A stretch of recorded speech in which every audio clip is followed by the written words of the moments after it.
Hey Rockstars, I'm JB, expert salesperson and master presenter. I'm the doctor, psychologist, and behavioral expert. This is the Entrepreneur Mastery Lab podcast. We're high-performance coaches that help service-based professionals and entrepreneurs take their skills to the next level.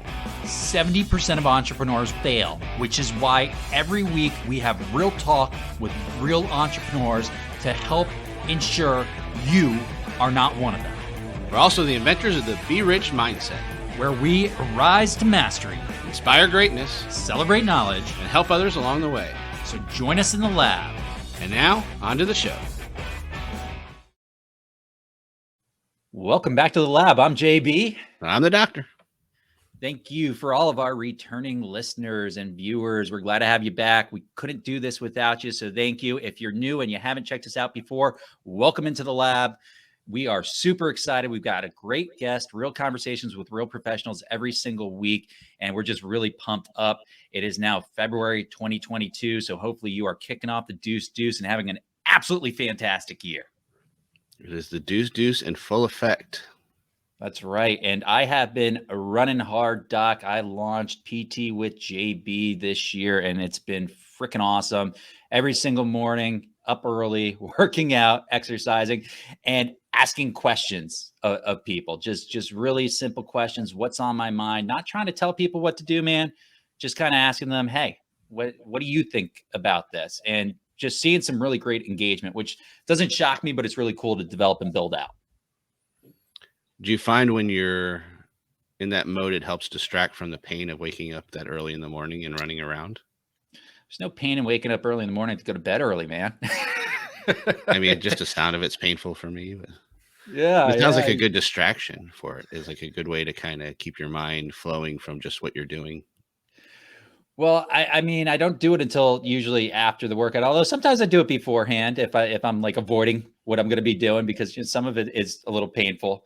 I think our guest will appreciate because of the type of workouts I do. He's got a background in that stuff anyways. So let's go ahead and bring him on in. We've got Michael. Before you do that real quick, maybe you should let everyone know where they can find that PT with JB. Oh yeah, of course. Well, first of all, in the show notes, but on Instagram, comfortably_Blum. You can go ahead, check me out, follow and subscribe, all those things on social media. We post it within JB and the Doctor on our Instagram page as well. And you can pretty much see this every single morning, depending on when I actually upload it, sometime between like 8 to 10 in the morning, but generally being recorded sometime between 5 and 7. That's the marketing piece. Yes, well, which is a great preface to our guest, who I am super excited to have on board. He could probably help me out quite a bit. We've got Michael Buzinski, who goes by Buzz a lot of times. And Buzz here is president and CMO of Buzzworthy Integrated Marketing. Buzz, thanks for having us. Hey, thanks for having me, guys. Yeah, we're pumped. Super excited to have you on. So I'm really excited to have you, not just because I need help with marketing, obviously, but you have a book that you wrote, The Rule of 26. You've got kind of this process that you've developed. I looked into it. It's really pretty incredible. There's just minor changes to how we market and to our websites that can drive incredible results if you just hit them, right? And I don't want to steal any of your thunder, but I saw what you were doing. I said, I think you're just a great person to bring on to the podcast and have a listen in for our guests. So why don't you do us a favor and share a little bit about yourself so people know who we're actually talking to? Sure. So yeah, most people call me Buzz, and I do own a company called Buzzworthy Integrated Marketing, and we work with service-centric businesses on their website marketing. And I've been in marketing now for over 30 years. I've done pretty much every type of marketing out there, but I find the best use of my time and where I find the most joy is working with service-centric business owners and helping them leverage their website to actually create predictable revenue through their marketing, so that they can scale it to whatever size they want and have that freedom and own a business versus own a job.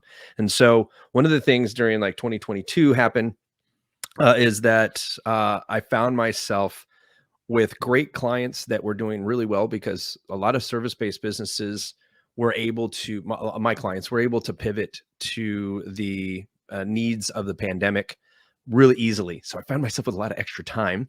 And so I wrote a book to help folks who couldn't at that time afford our concierge done for you stuff. But I mean, during the pandemic, let's be real, you really needed to get good at marketing so that you didn't lose everything. And so the rule of 26 is really just streamlining the digital marketing strategy or the website marketing strategy for service-based businesses so that it's easy just to get started and start moving the revenue needle. That's awesome, man. I mean, we saw a ton of shifts and pivots going on in COVID. You kind of had to. I mean, nobody had a choice with the pandemic, and you know, in some shapes and forms, still happening today, and we're still seeing people pivot. Can we back up a little bit? Just kind of how, after 30 years, how did you kind of end up where you are today? What brought you on this journey, and how did it influence where you're at? Sure. So when I was a teenager, I fell into sales and marketing pretty easily. I'm an extrovert. And I like people. I'm a socialite. And so I kind of fell into those jobs because the food industry was just not very exciting to me. And so I took that experience through my venture to become a rock star. And you learn a lot about marketing when you try to become a 5'7" stocky little white dude rocking it. And you got to get creative, right? And then I joined the service. And while I was in the service, I still was working on music. And when I got out of the service in 2005, I started a recording studio because I found out that I wasn't tall enough, dark enough, good looking enough, or talented enough to become a rock star. So I said, all right, well, then I'm going to work with other musicians and maybe I'll, work with the next rock star. And then I found out surviving off of starving musicians is a really bad business plan. It's a great lifestyle business, but you're not going to leverage. I mean, when you're not working, your business is not making any money. And I didn't want that kind of lifestyle for myself. I was a very, I jumped into entrepreneurialism with absolutely no parachute. And so it was, swim or die. January 29th of 2005 was my last paycheck from the DOD. And it was all hands on deck. It was like I was working the 18 hours a day, every day, all 7 days for many, many months, to get my head above water. So that grew into pivoted into a media production studio. And I worked with other businesses, helping them produce their marketing materials. And then that eventually grew into a creative agency. And we actually had a multi-million-dollar creative agency up in Anchorage, Alaska. We had about 300 companies that we serviced nationwide. In about 2018, I found out that I'd grown my company broke and I was absolutely miserable. And so I broke the whole company up and just rebooted in January 2019. So we're at my 3rd year anniversary here of Buzzworthy Integrated Marketing, where we focus strictly on building marketable websites and then marketing those websites for service-based businesses. Man, there's a lot to unpack from what you said there. I'm still stuck on one of the first things you said, how you're an extrovert, but you live in Alaska. How does that work, man? I got stationed in Alaska in 2001 when I was in the Air Force. Okay. So, and I almost actually got out of the Air Force and went to Austin to become a professional songwriter. Thank God I didn't do that. I would have been a very poor person right now. Austin's a fun city, though. You got to give it that. Yes, we'll probably end up there at some point again. Yeah, there's definitely some good tacos there, so you would at least had that for you. There you go. Yeah, definitely. Alaska is gorgeous. And it's funny because I live in Springfield, Illinois, because of we moved here so that my wife could take a job here. And the capital of Illinois is 1/3 the size of Anchorage, Alaska. So there's 373,000 people just in Anchorage, which is about half the population of the entire state. So yes, there's vast quantities of nothingness, but it's just like any other city. I gotta ask, Buzz. I'm really curious about this. So you built up a pretty large business before you broke it apart and started what you have today. That's not an easy thing to do anywhere, but working with large corporations all over the country or the world out of Alaska seems to me like an even more difficult challenge to build those relationships and get. How did that work? So I do a lot of public speaking, and that helps me nurture those relationships really quickly. Either you love me, you don't love me. I don't, and either way, that's great. You know, that not everybody's for everybody.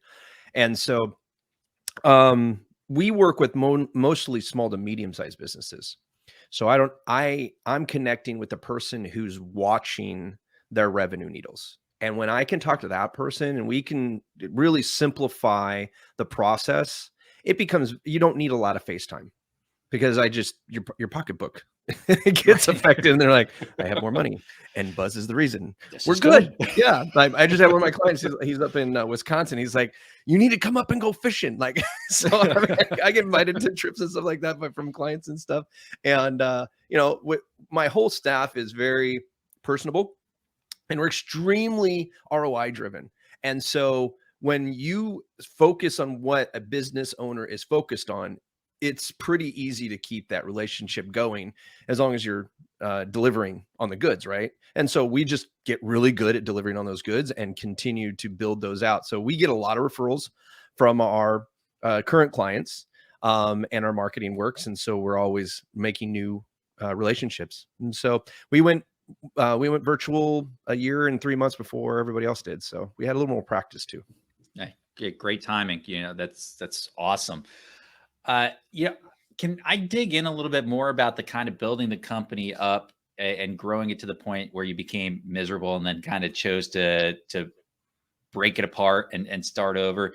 Sure. You know, that's an interesting dynamic to me. You know, that it's just an interesting place to get, because I think so often we focus on scaling and growth and this idea of what we want, and then sometimes it turns out it's not really what we want. There's not satisfaction or fulfillment, or there's something lacking there, whether it's balance, whatever it happens to be. So just kind of, if you're willing to open up about that a little bit and share with our audience, I think that would be really helpful to talk about a little bit. Sure. So I'm a reader, I'm a learner, I'm a lifetime learner. And it's, you know, all the way through from when I started the business, I knew that I had a 3-year runway to prove that I was going to be an entrepreneur, because they, you know, the statistics say if I can make it past the 3-year mark, I probably could get it to the 5-year mark. And 99% of businesses fail in 5 years. So that like just staying alive was the biggest thing. And right. Because of that, when I did start growing and I started getting that reputation, I read so many books about, you know, infrastructure, culture, all those things. One of the things I forgot to study better was finance.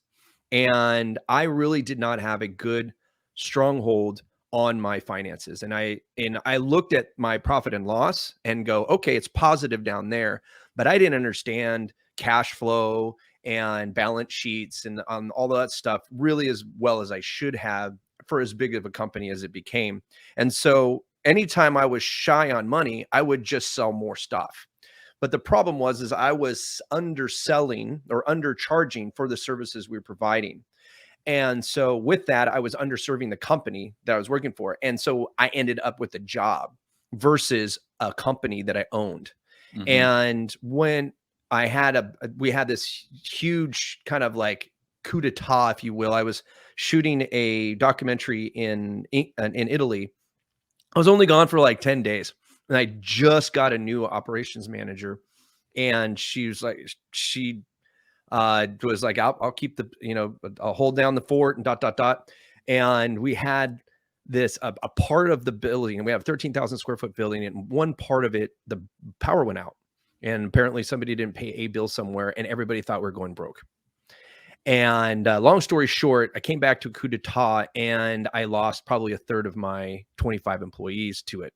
Over like a four-week period. And I was just looking at it going, do I want to build this back up? Because I was going to have to shrink to survive. I couldn't serve the 300 companies with a third of the workforce.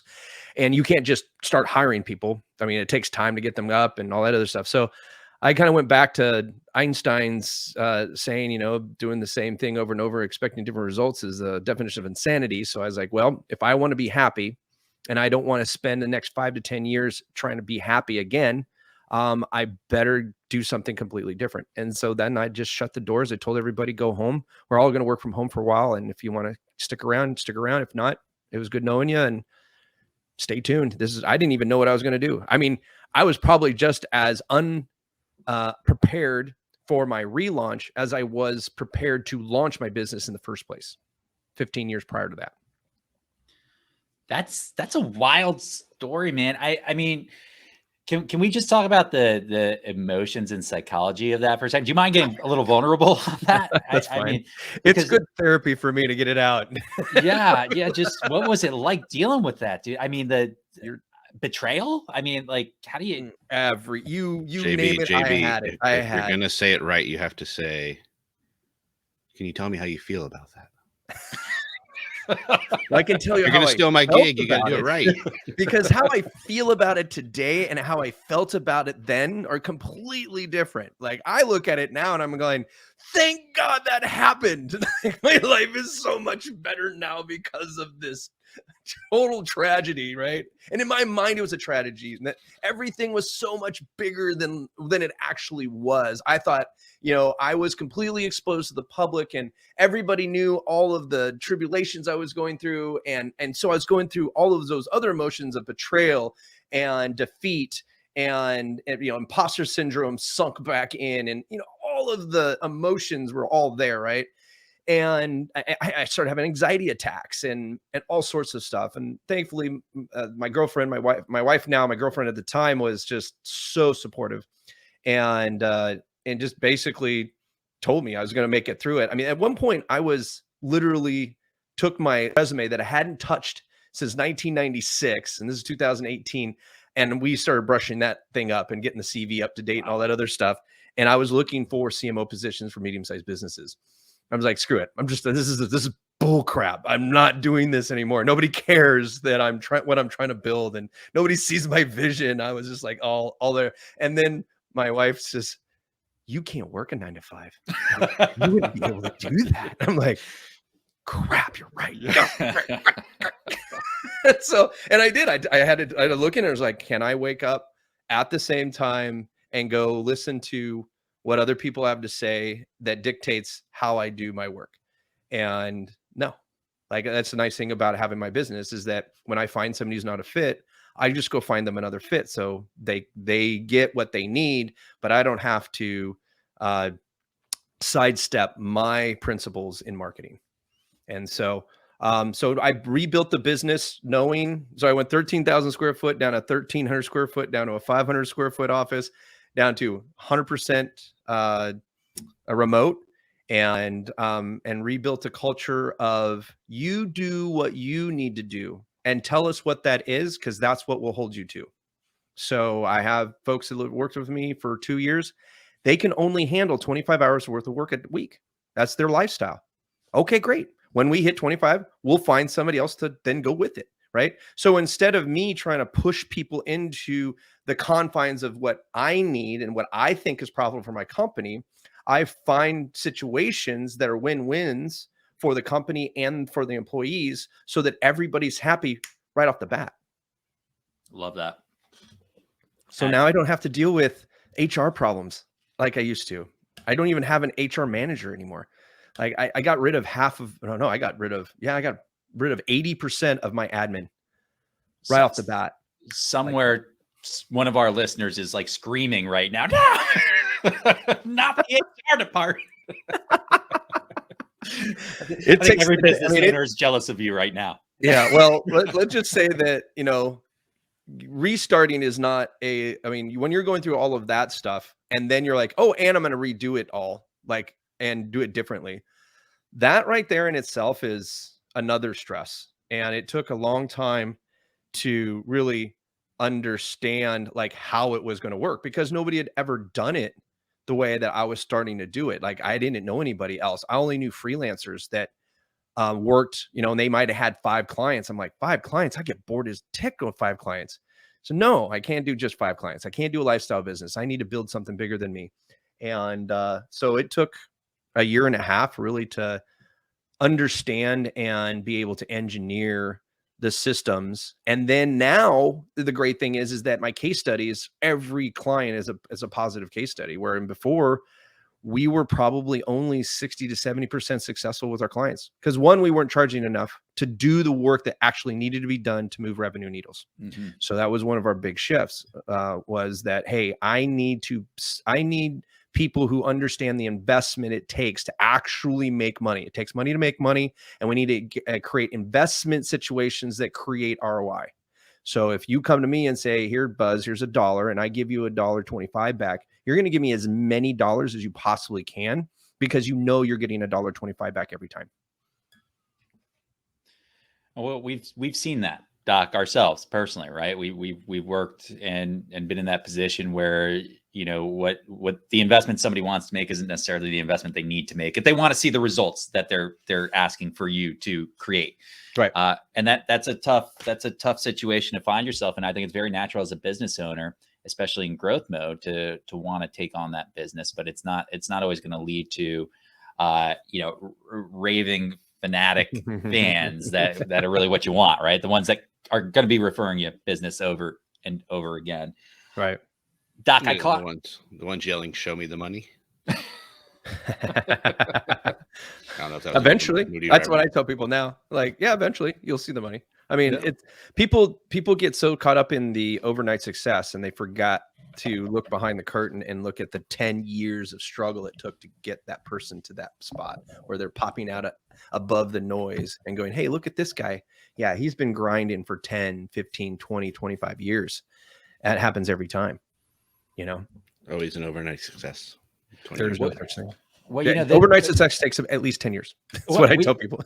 we agree 100%. And there's a really common thread here from the last few weeks on the podcast, because not that long ago we had Eric Coe, who's a CEO and co-founder of Hopin Technologies, join us.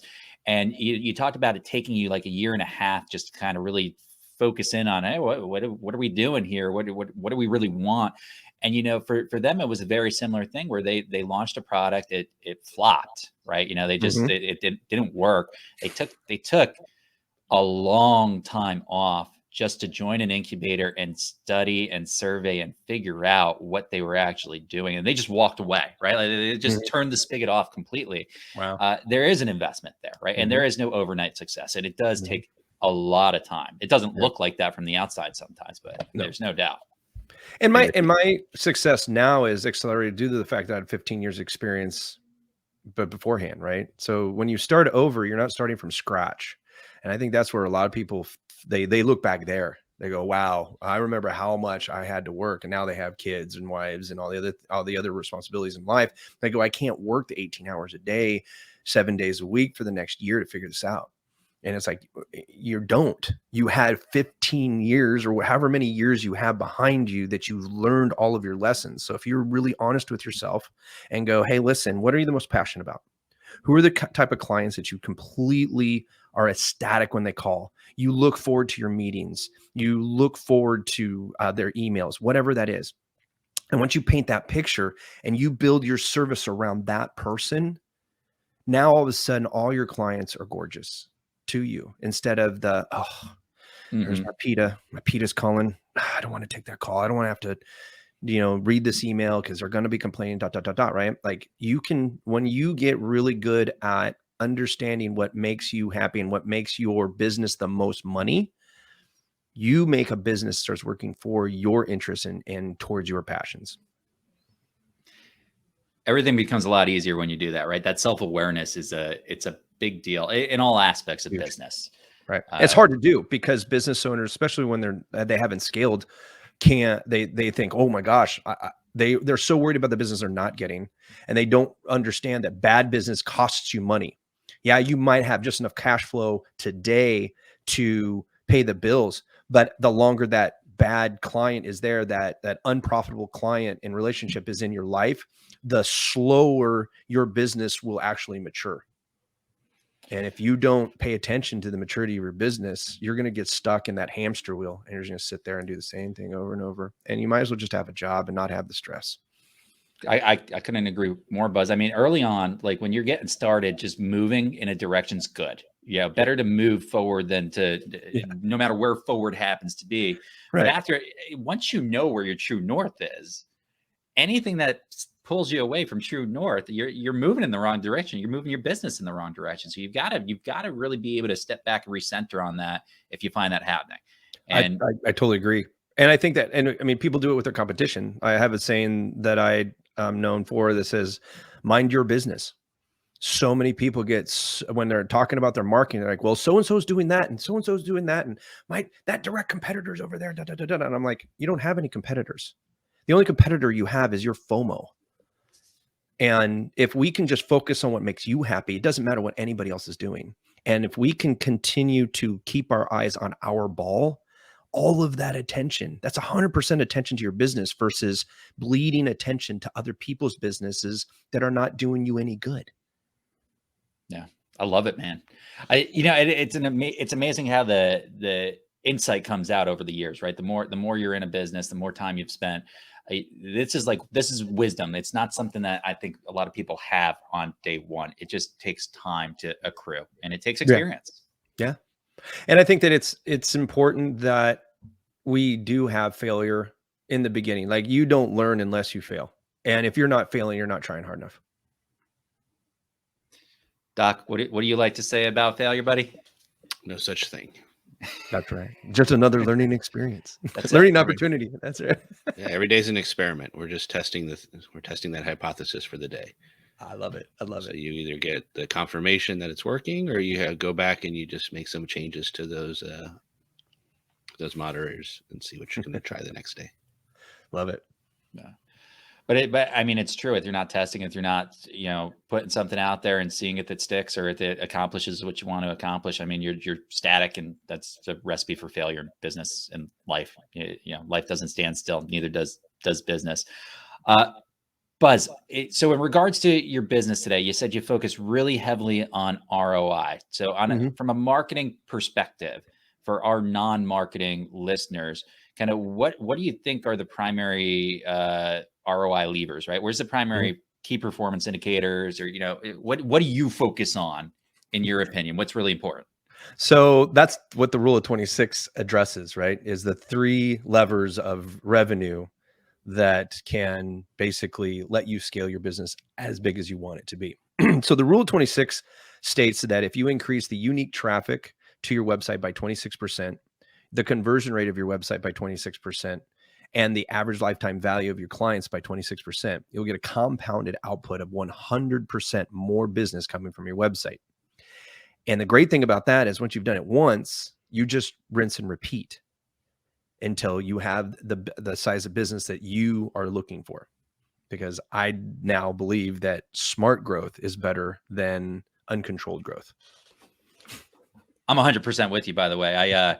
I tell people every day that talk to me personally, in my one business, I have a revenue goal to achieve at 30 hours a week. And if I can't achieve it at 30 hours a week, I failed for the results I'm looking for, right? It's smart growth. I don't want to just, reach a certain revenue. I want to do it within a framework of what works for me. So I can work alongside the doc, and I can spend time with my wife and my family. Yeah, those are really important aspects to my life. So I totally appreciate what you're saying with that.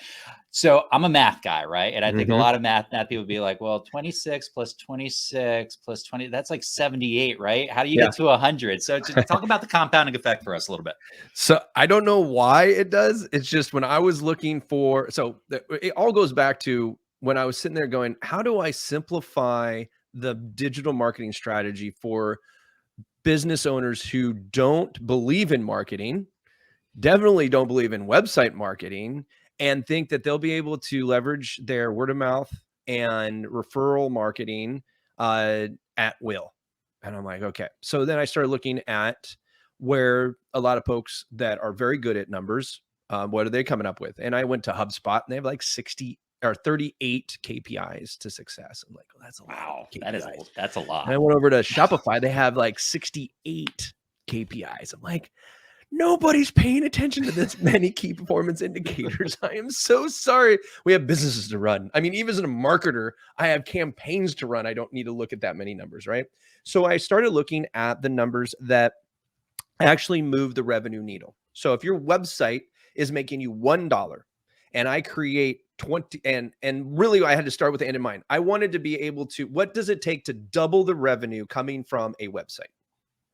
That was where we started. So I reverse engineered this rule from the outcome that I was looking for. Okay. So then it was a matter of, okay, what are the direct revenue affecting tactics that are KPIs, right? Well, traffic is number one. Like everybody's looking for more traffic. So it's like, all right, that's great. We got that. But traffic without converting that traffic is $0. So that's got to be the next one.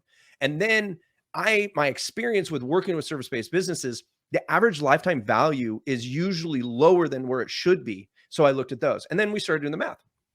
And I say we, I mean I'm schizophrenic apparently. So so I'm sitting there and I'm working out the numbers. And I'm like, well, what if it does it 25%? And I did the math, and I'm like, well, that's about 98%. I'm like, oh, that's cool. It's not 100%. So it came up and it's like 26% each way. Came to like 100.0001. I was like, done. Double your revenue. Do these three things. Done, done, and done. The great thing about it is that when you do step one, increase your traffic. If you have conversions already, increasing your traffic by 26% will move your needle 26% from where it is right now. So anybody going, oh, I would like to have 26% more traffic. Great. But what if you don't have conversions? Okay, well then let's start with that. You have some traffic coming. If we start converting that traffic by 26%, you'll have 26% more business. Oh, well, that's cool. All right, well, those are doing okay, but my business is not profitable. So if I grow it, I'm going to grow broke. Okay, well then let's look at what you're charging for one. And number two, what are the opportunities you're missing out with your current clientele? Because we need to start plugging the new people into those and immediately find ways to move the revenue needle before we even better the conversion or the traffic.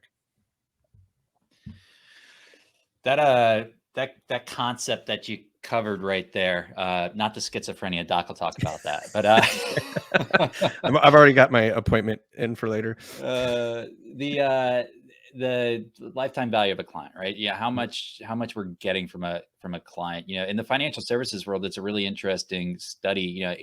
80% of advisors do not have full wallet share. We call it wallet share of their clients, right? So when you translate that to lifetime value, you're missing out on 4 out of 5 clients as a financial advisor. You're missing out on a significant chunk of value, right? And a lot of times the math works out to it's about 5 times more expensive to onboard a new client than it is just to build out better revenue with existing clients. So it's a pretty powerful thing to turn around and say, hey, are we priced correctly, and are we getting the most from the relationships that we already have, where people already like us and they already agreed to work with us, right? So there's something there, right? We got a little bit of a marriage here already. So how do we just make it a stronger marriage? Right. Remarketing is one of the number one missed opportunities for most service-based businesses. They're like, oh, I'm a chiropractor. I just fix people, and then they come back when they're hurt again. There's so many opportunities that they don't even see in their own business, because as a service-based business, most people are not taught the business of their service. They're taught how to do the service. Speaking of service and business and marketing, how would our guests reach you if they were trying to find you? They would look up buzzworthy.biz is my company's website, and that's all of our done for you, done with you, and do it yourself marketing tools to drastically increase your website revenue. And if you are interested in the book of the Rule of 26, I have it in paperback and ebook on Amazon, and you can get the link there at ruleof26.com. Awesome. Of course, we'll have that in the show notes. Yeah, and you've got at least one order, because I'll certainly be checking it out. I appreciate that. I'm really looking forward to diving into that. I like to get through at least the book a month, so this is a good one to. Well, this should take on the top of this takes list. About, if you just read through it, it only takes about 2 to 3, maybe 2 or 3.5 hours.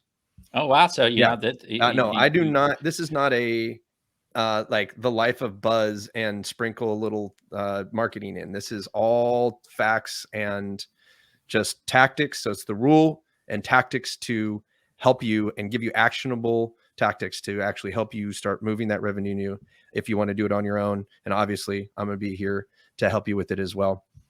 And at 2 to 3 hours, I mean, you're actually going to double my ROI for reading a book a month. I'll be able to get through 2. So There you go. that's pretty good, man. Buzz, Love it. I think you actually almost got a smile out of Doc. Let's not get crazy. You know, this I is going to be on YouTube. I got a crack earlier. Like it was just like a little bit of twitch in one side of his. Yeah, that's him like jumping up and down if you get a twitch. I'm gathering this. This is. I have no idea what you're talking about. Yeah.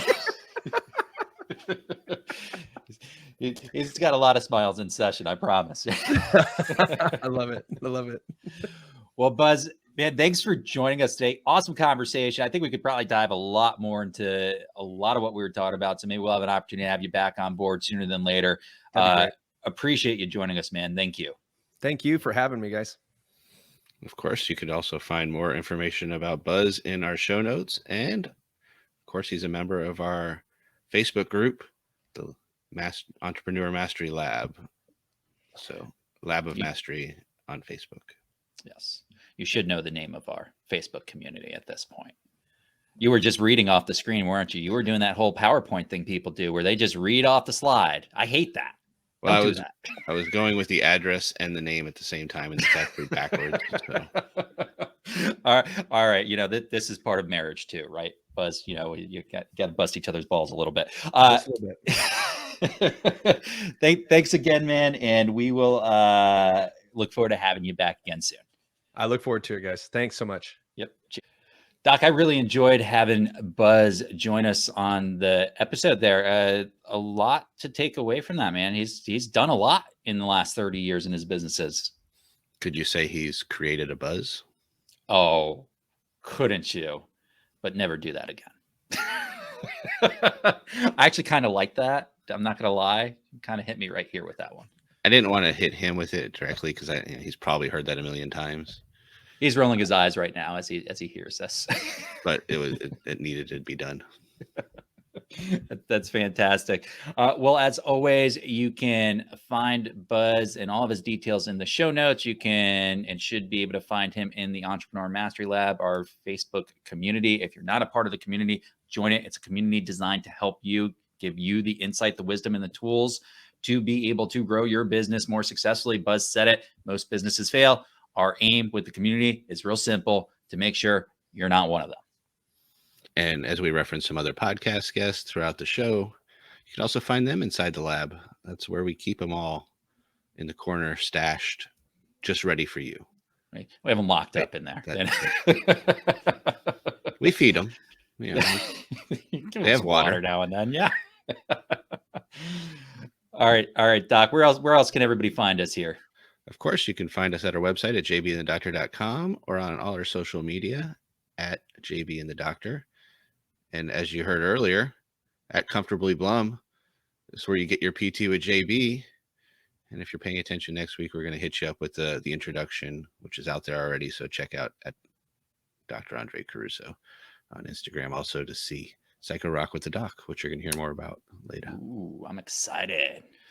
All right. Yeah, you heard him, folks. Check us out. Come find us. Like, subscribe, and follow. We need your support. We're greatly appreciative for each and every one of you who are still listening, and look forward to catching you next week here in the lab. Peace out, yo. JB out.